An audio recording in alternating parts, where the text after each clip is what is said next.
자녀를 기르는 부모들은 자녀들이 무해 있게 화목하게 그렇게 지내는 것을 볼 때 흐뭇하고 마음의 기쁨을 가지고 있습니다. 영적으로도 그렇습니다. 목회자의 입장에서 보면 성도들이 아름답게 좋게 잘 지내는 것을 볼 때 아주 흐뭇하고 또한 기쁨이 있는 것을 보는 것입니다. 시편 133편에는 그러한 상태에 대한 노래를 하고 있는 시가 있습니다. 보라, 형제가 연합하여 동거함이 어찌 그리 선하고 아름다운고, 머리에 있는 보배로운 기름이 수염 곧 아론의 수염에 흘러서 그의 옷깃까지 내림 같고, 헬몬에 있으리 시온의 산들의 내림 같도다. 거기서 여호와께서 복을 명하셨나니 곧 영생이니라. 여기 형제가 연합하여 동거하는 것이 얼마나 아름다운지를 비유적으로 말해주고 있는데, 기름이 흘러넘친다. 우리 신약적으로 말하면 성령이 충만하다는 거예요. 아론 제사장의 머리에 기름을 부었는데 그 기름이 온 옷깃까지 흘러넘쳤는 그런 모습으로 얘기했습니다. 들판에 이슬이 촉촉합니다. 헬몬산에 비가 오고 이슬이 내려서 그것이 온 들판을 적시어서 온 들판에 아름다운 곡식이 맺혀지도록 한다는 것입니다. 풍성함을 말씀해 주고 있습니다. 그것이 곧 영생이라 하고 말씀하고 있습니다. 영생이란 천국 곧 하늘나라에서 하나님의 자녀들이 기쁘고 즐겁게 서로 교제하고 살아가고 있는 모습을 말씀해 주고 있습니다. 오늘 우리가 부른 찬송가 235장에서도 하늘나라의 모습을 형제들이 아버지를 모시고 기쁘고 즐겁게 화목하게 살아가는 모습으로 묘사하고 있습니다. 그렇습니다. 왜 새벽부터 천국 얘기를 하나? 천국의 아름다운 모습이 이 땅에 재현되어야 되는 것을 말씀하는 것이죠. 천국이 본점이라고 하면 교회는 천국 생활을 이 땅에서 미리 맛보는 지점이라고 말할 것입니다. 그러기에 교회는 성도가 한 마음으로 서로 교제하는 기쁨이 있는 것이고 그 기쁨을 세상 사람들이 맛볼 수 있도록 알려주는 것입니다. 그런데 현실적으로 보면 교회에도 세상의 삶과 다를 것이 없이 다툼이 있고 갈등이 있고 불화가 있습니다. 오늘 본문은 성도가 한 마음으로 서로 교제하는 기쁨에 대해서 말씀해 주고 있습니다. 자칫하면 그 기쁨을 빼앗길 수도 있습니다. 어떻게 그 기쁨을 회복하며 살아가야 합니까? 이것이 오늘 본문 말씀의 주제라고 할 것입니다. 먼저 다툼이 기쁨을 빼앗아 갑니다. 교회도 다툴 때 기쁨이 사라져 가는 것입니다. 공동체의 기쁨을 빼앗아 가는 문제는 다툼입니다. 여기 공동체는 작게는 가정이고 또한 직장도 될 수 있고 우리가 신앙생활은 교회가 이 공동체이고 좀 더 넓게는 국가도 공동체인 것입니다. 이제 본문의 말씀을 들어가서 보면 빌립보 교회 살펴봅니다. 우리가 처음에도 말씀드렸지만 빌립보 교회는 사도 바울이 2차 선교여행 중에 세운 교회입니다. 바울이 소아시아에서 복음을 증거하려고 애를 쓰는데 이상하게 하나님께서 길을 막으십니다. 전도가 되지 않습니다. 그러는 중에 그는 환상을 봅니다. 마게도냐 사람 하나가 건너와 우리를 도와달라고 하는 소리를 듣게 됩니다. 그래서 사도 바울이 하나님의 환상을 따라서 마게도냐로 넘어갑니다. 유럽으로 넘어가는 것이죠. 그리스 북부 지역입니다. 거기 첫 번째 성이 빌립보입니다. 그런데 빌립보에 가니까 유대인들이 많지 않아서 회당이 없어요. 회당이 늘 안식일에 복음을 증거하는데 없는데 그럴 때 사람들이 모이는 곳이 강가입니다. 그 강가에 나갔더니 여러 사람들이 모여서 기도처로서 예배를 드리고 있습니다. 거기서 그가 복음을 증거합니다. 근데 그 모인 사람들의 마음을 하나님께서 움직여 주시는데 그 중에 유력한 여인이 하나 있었습니다. 루디아입니다. 자주 장사합니다. 부자이기도 했습니다. 그가 은혜를 받고 자기 집을 열어서 기도처로 삼습니다. 교회가 되는 것입니다. 바울 선교, 빌립보 선교의 중심지로 그가 집을 내어놓게 되었습니다. 이것이 빌립보 교회의 시작입니다. 여인들이 강가에 모여 있었을 것입니다. 여인의 집에서 시작했습니다. 빌립보 교회는 여성적이라고 말할 수 있습니다. 여성 주도적인 교회입니다. 여성이 주도하는 교회는 장단점이 있습니다. 장점은 사랑이 많아요. 정이 많아요.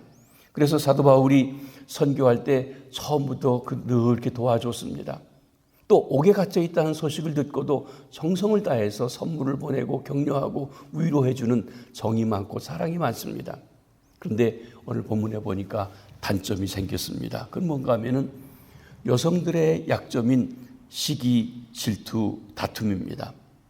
사랑과 질투는 동전의 양면과 같습니다.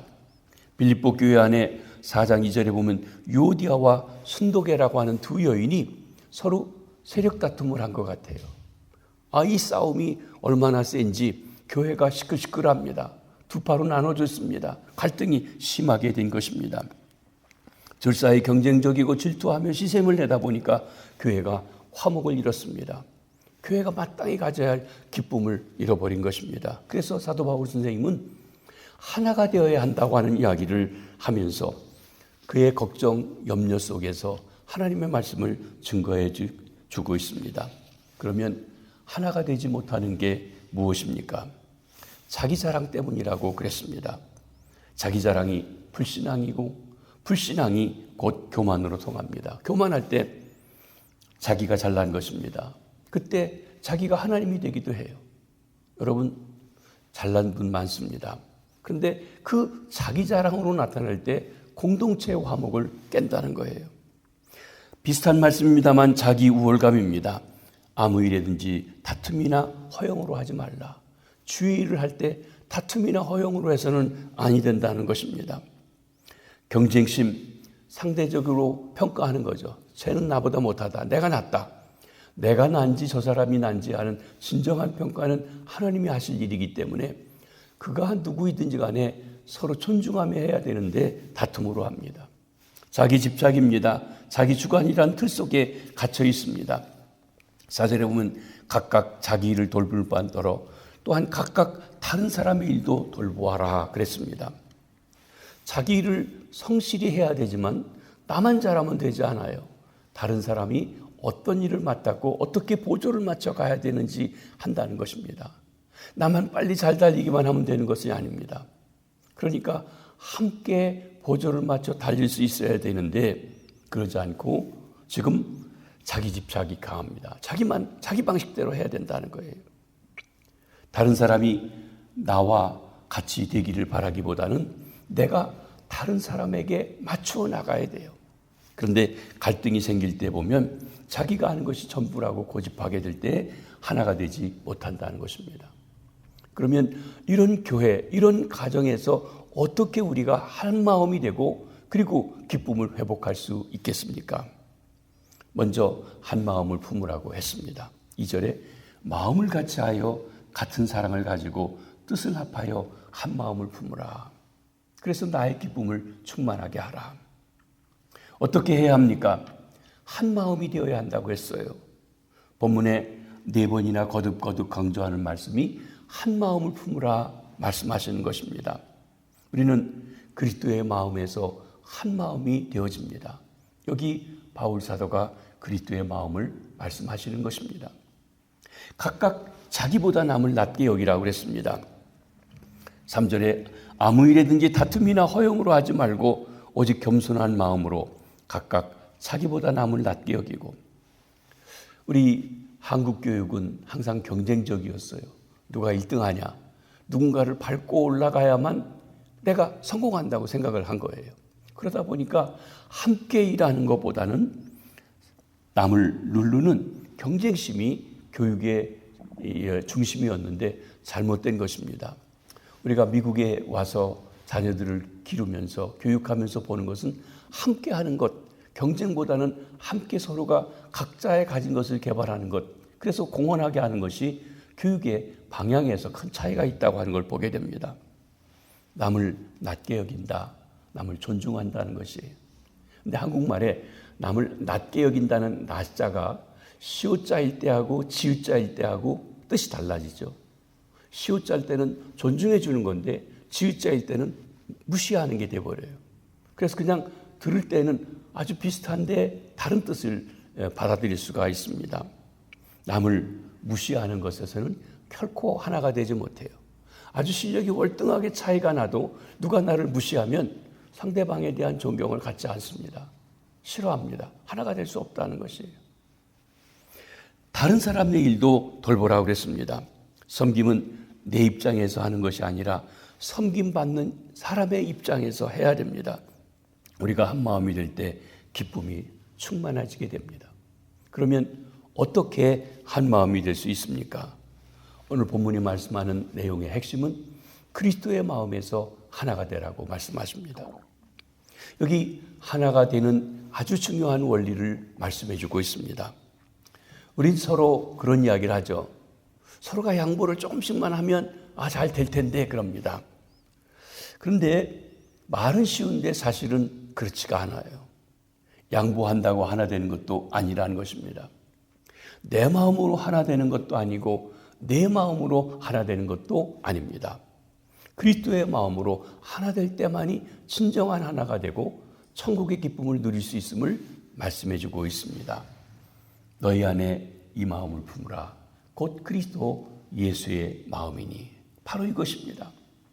그리스도의 마음을 중심으로 품고 있을 때 진정 하나가 되어지는 것입니다. 이 사람도 그리스도의 마음, 저 사람도 그리스도의 마음을 가질 때 우리는 그리스도 안에서 서로가 하나가 될 수 있습니다. 강요하지 않고 또 강제하지 않더라도 서로가 하나 된다고 하는 것입니다. 여러분, 부부 사이라고 하면 옛날 우리 한국에서는 남편의 말이랑 무조건 순종하라고 했습니다. 그러니까 하나가 돼서 좋아하는 것 같은데 사실은 늘 부인이 한을 품고 살죠. 나이가 들고 그러면은 황혼에 이혼하거나 도저히 못 살겠다고 합니다. 왜? 너무 눌려 살다 보니까 싫은 거예요. 하나가 된 것이 아닙니다. 엄밀하게 보면. 그러니까 남편도 그리스도의 마음, 아내도 그리스도의 마음일 때 가정이 하나 됩니다. 교회도 그렇습니다. 목사님에게 권한이 위임되었지만 목사님이 내 마음대로 한다 하는 게 아니에요. 목사님이 그리스도의 마음, 장로님도 그리스도의 마음, 권사님도 그리스도의 마음.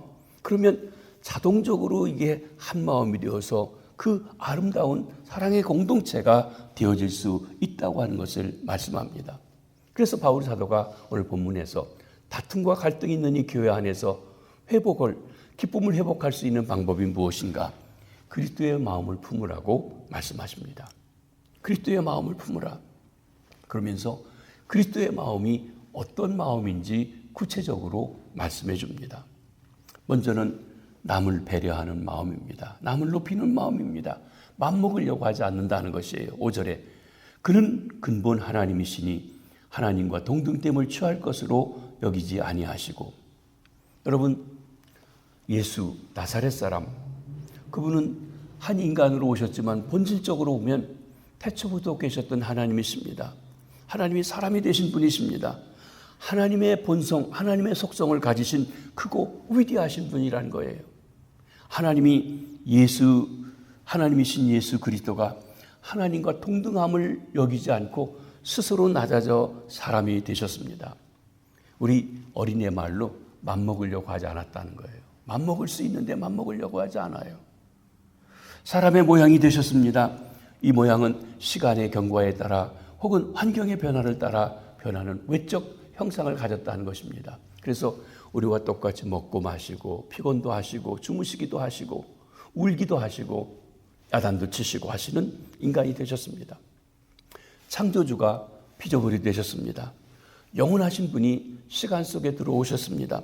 초월자가 역사와 문화 속으로 들어오신 것입니다. 예수 그리스도는 하나님이 보내신 선교사로 이 땅에 오셨습니다. 제가 가르치고 하던 그 청년이 목사가 되어서 선교사로 갔습니다. 선교사로 가면 어떡합니까? 한국에서 어떤 모습을 가졌든지 간에 선교지에 있는 사람과 똑같은 모습을 가지고 살아야 됩니다. 우리 문화가 우월하다고 그 강요를 하면 절대 받아들이지 않습니다.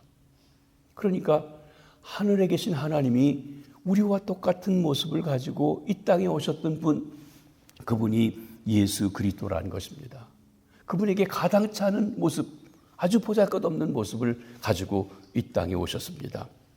바로 스스로가 그렇게 낮아지신 것이, 그게 그리스도의 마음이라는 것이죠. 두 번째, 자기를 비우는 마음입니다. 섬기는 마음입니다.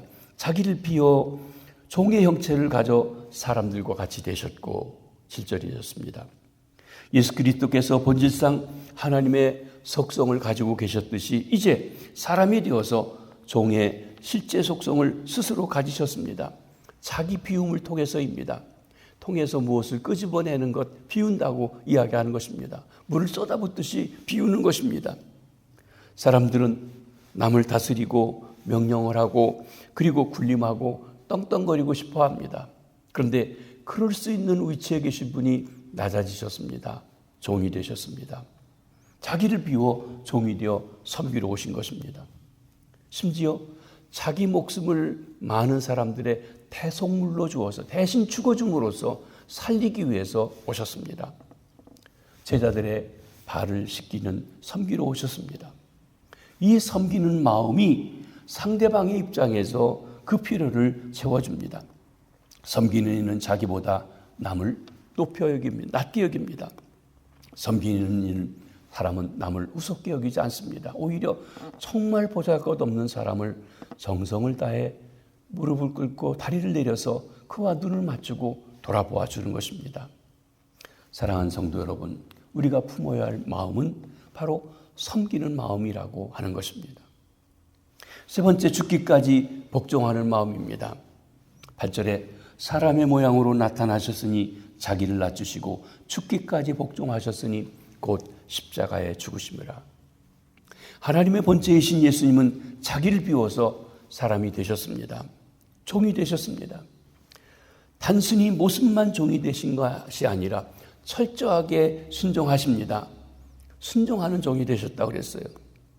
예수 그리스도는 그를 이 땅에 보내신 자기와 동등한 본질이신 그 하나님 아버지가 명령하시면, 그가 원하신다고 하면 죽기까지라도 복종했습니다. 십자가에 죽기까지라도 복종했습니다.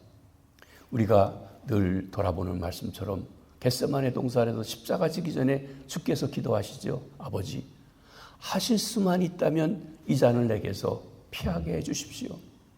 주님도 그 고통을 아시는 거예요. 그런데 뭐라고 하십니까? 그러나 주님 뜻이라면 내가 이것을 감당하겠습니다 하고 복종하시는 것입니다.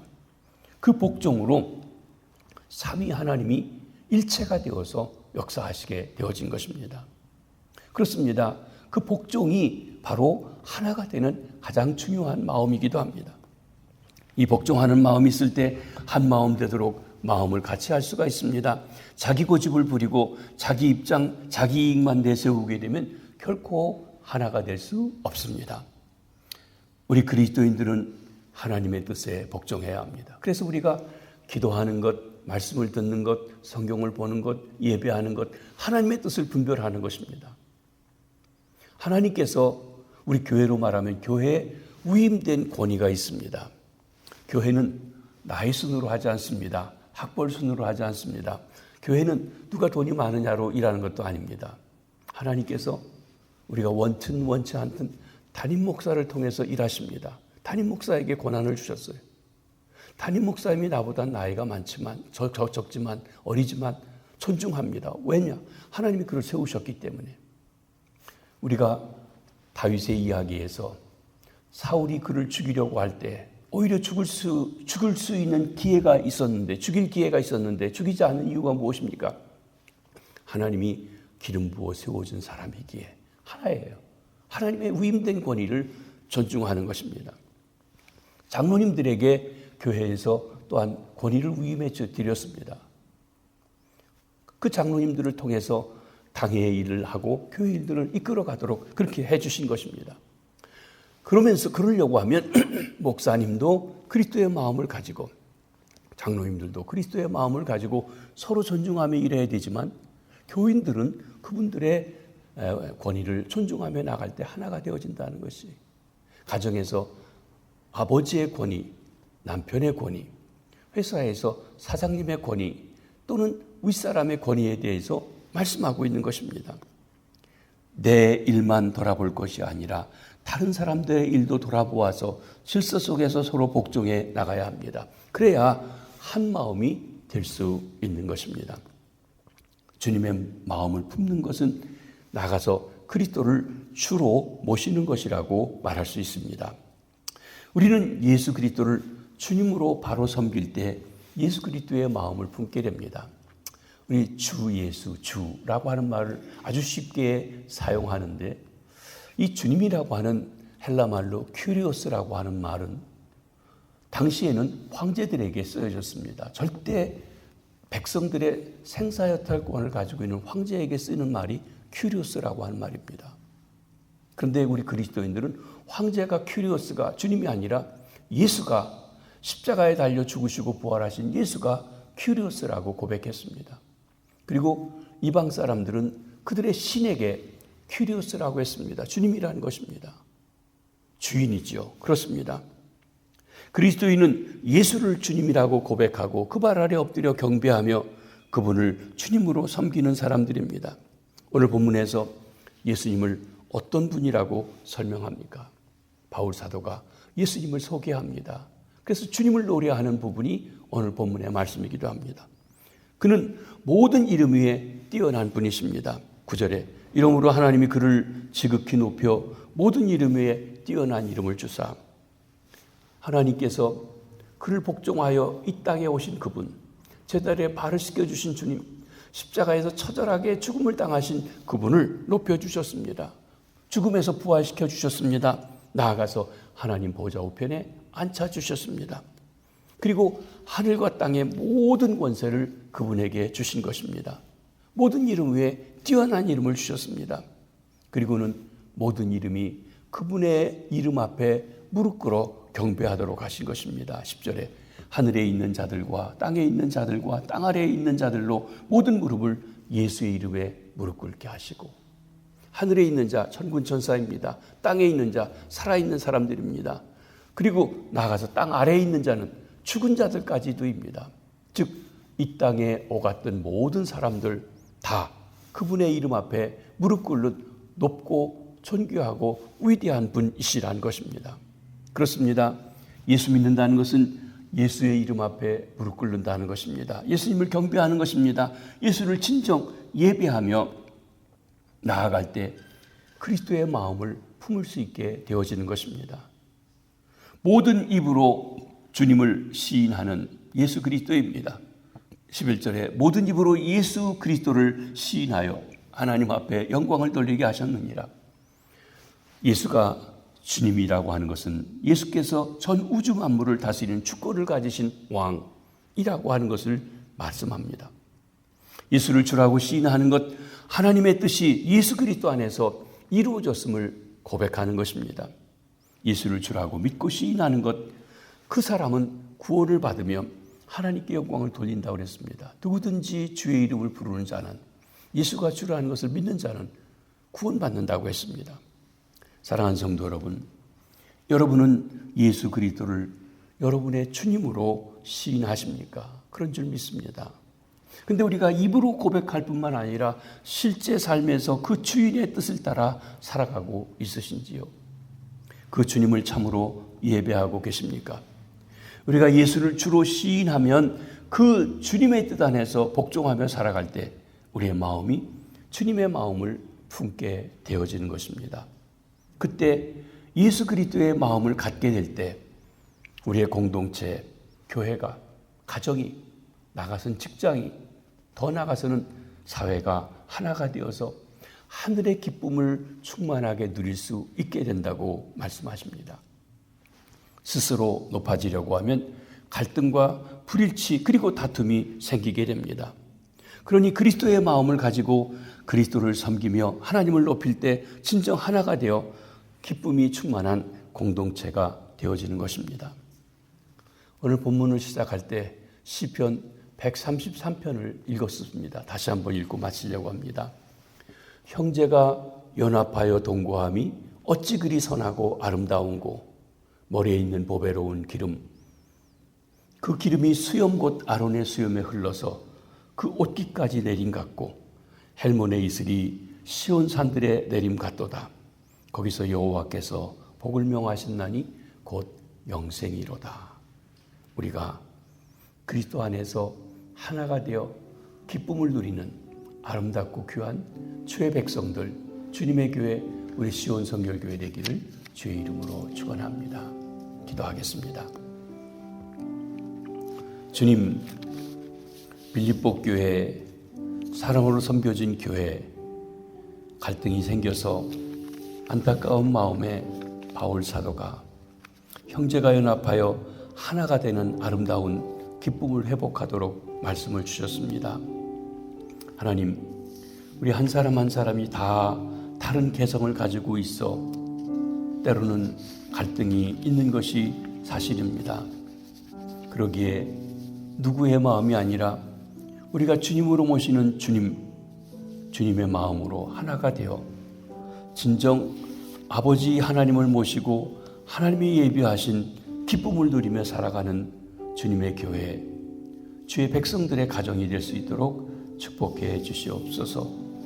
시온 성결교회가 주 안에서 그리스도의 마음으로 서로를 돌아보며 목사님이, 장로님이, 성도님들이 서로 하나가 되어 기쁨이 넘치게 도와주시고 우리 성도들의 가정마다 진정 주님이 주인 되셔서 다스려 주셔서 하나 되어 기쁨이 넘치는 귀한 가정 되게 도와주시옵소서.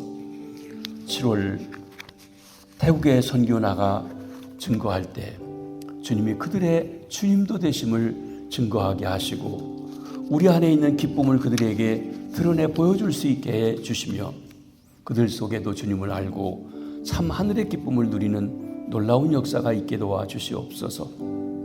오늘도 성도들의 가정을 축복하시되 하나님 일터마다 풍성함으로 채워주시고 아프고 병들고 치료받는 손길들의 주의 치료의 손길이 함께해 주시며 힘주셔서 이기게 하시고 특별히 우리 김춘자 권사님 암과 싸워 이길 수 있도록 세임 허락하여 주시옵소서.